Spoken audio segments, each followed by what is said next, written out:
Payg'ambar sollallohu alayhi va sallam bejizga demadilar: "Ey ayollar jamoasi, sizlarni ko'plaringizni men do'zaxda ko'ryapman" dedilar. Nega?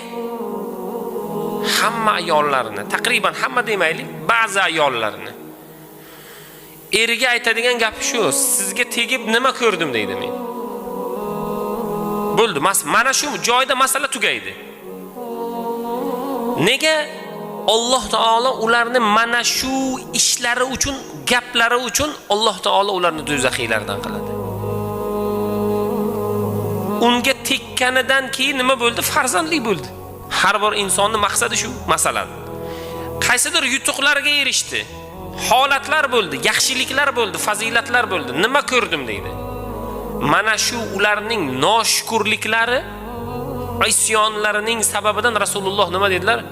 Ko'p ayollarni men do'zaxda ko'ryapman dedilar.